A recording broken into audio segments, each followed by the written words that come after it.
Chapter 1. The Baseball Bat Incident. The baseball bat did it. At least that's what the relatives say. Aardvark and his brother were in hot competition to fetch the eggs from the henhouse. After Mum's bidding, both boys shot out of the kitchen, roared down the hall, and kicked open the screen door like little rocket-propelled karate men. The loud bang blocked out the sound of Mum's caution. It would have gone unheeded anyway.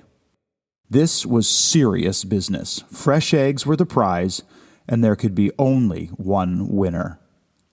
Abel, being a year older, was quicker, so he had the lead early, and with only 100 feet to cover, victory for the second son was in serious jeopardy. Desperate times call for desperate measures. He stooped just a few feet past the front steps and picked up a rock of perfect throwing quality. It was just under a palm's width in size, smooth and aerodynamic on one end, with a forefinger-sized groove on the other. The rock, shaped millions of years ago, seemed to young Aardvark destined for the purpose to which it was now employed. Aardvark aimed and let it fly. The stone spun through the air, closing the distance between the boys with surprising speed. The shot was true, and 50 feet from the henhouse it hit its intended target, Abel's rear end. Abel, just a week previous, had stepped on a hornet's nest, and now pain reminiscent of that horrible event blasted through his ass. He jumped, rolled, and instinctively headed for the pond. Abel's imagination created needle-rumped winged marauders by the thousands, all intent on inflicting pain. Thoughts of eggs and glory gave way to terror and survival. He didn't stop until completely submerged in muddy, marshy wetness. Victorious, Aardvark trotted into the henhouse, selecting several delectable eggs. Meanwhile, Abel, soaking wet and miserable, began to see that his DEFCON 1 evasive maneuvers had all been an expertly executed overreaction. With his behind still smarting, he picked off an opportunistic leech just below his elbow. He stank of skunk cabbage and jack-in-the-pulpit. A decaying reed balanced precariously on his head. His legs were sunk to the knee in thick, oozing mud, and Jesus bugs and tadpoles skittered and swam around him.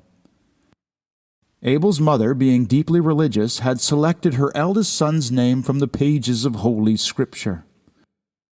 "Well, honey, don't you realize that Abel is a second son's name, it being Cain that came first?" "Shut up, Horace. I can't name my son Cain. Don't you know the story?" "Well, I know enough of the story that Cain comes before Abel. What if you anger the Almighty by getting the names out of order?" How could such logic be questioned? Undeterred, Nellie went ahead with her plan to name her firstborn son Abel. But it was Cain coming up from the marshlands now. Abel made a slight detour to a grassy patch next to the cornfield, where he and the neighborhood kids often played baseball. Then he made his way to the henhouse. Lost in triumph and enjoying the spoils of victory, Aardvark took his time. He carefully selected 3 brown eggs, 4 white eggs, and an egg with a pinkish hue. Worries over potential retribution for his questionable tactics in winning the race were pushed aside when far in the back corner, a stubborn, disapproving hen yielded up the prettiest egg Aardvark had ever seen. The mixed-breed hen had been billed as a Easter egger for its ability to produce eggs in a variety of colors. But so far it had only produced brown eggs. Not that day. Aardvark gently pulled out a bluish-green egg with light brown spots on its blunt end. The constellation of spots on the beautiful egg formed what looked like a smiley face. In Aardvark's mind, the egg was a marvel equal to any of the wonders of the world. The creation that had slipped effortlessly from between the legs of Gallus Domesticus was the Taj Mahal, Babylon's Hanging Gardens, and the Sistine Chapel of eggs. Aardvark cradled it, loved it. The gem was not going into the egg carton. He delicately slipped the orb into his baggy pocket. Aardvark opened the henhouse door, and that was the last he remembered for a long time. Abel, overcome with jealousy and rage, had mutated into his biblical counterpoint, Cain. He swung the baseball bat with home-run-level ferocity. "You cheater!" he yelled as the baseball bat found its mark in the center of Aardvark's forehead.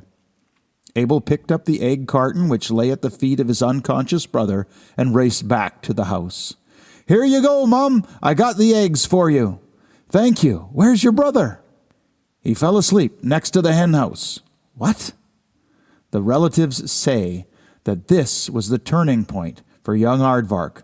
A Louisville slugger to the forehead turned the boy with the special name into someone special indeed.